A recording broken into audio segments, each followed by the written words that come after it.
Umumjahon intellektual mulk tashkiloti va Adliya vazirligi o'zaro hamkorlikda intellektual mulkni rivojlantirish strategiyasini ishlab chiqish bo'yicha seminar trening tashkil etdi. Mana shu seminar trening doirasida bevosita manfaatdor tashkilotlar, olimlar, mutaxassislar ishtirokida dolzarb muammolar muhokama qilinishi boshlandi.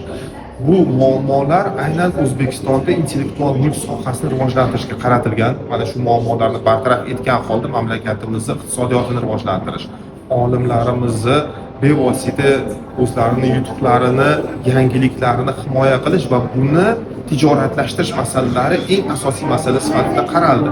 Shu narsa ta'kidlandiki, milliy qonunchilik bugungi kunda intellektual mulk sohasida juda tarqoq qonunchilikka aylandi.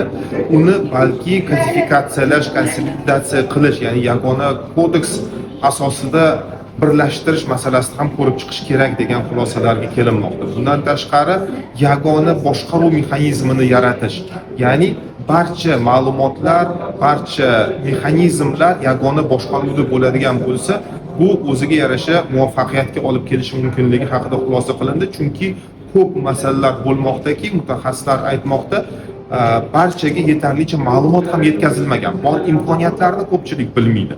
Va bu uchun mana muhokamalar jarayonida balki O'zbekistonda intellektual mulk sohasiga doir yagona ma'lumotlarni jamlovchi platforma, elektron platforma yaratish, ochiq ma'lumotlar bazasini yaratish va uni bir joyga to'plash, ya'ni shaxs intellektual mulk sohasi bo'yicha qiziqadigan bo'lsa, ma'lumot keladigan bo'lsa yoki savol paydo bo'ladigan bo'lsa, mana shu elektron platformaga murojaat qilib o'zini javobini topa olishi kerak. Ya'ni u turli tashkilotlarga borib murojaat qilib yoki ma'lumot izlab yurish kerak emas, u o'ziga yechim topa olishi kerak. Va bundan tashqari mana bu sohani rivojlantirish bo'yicha ko'plab takliflar, mulohazalar bayon etildi.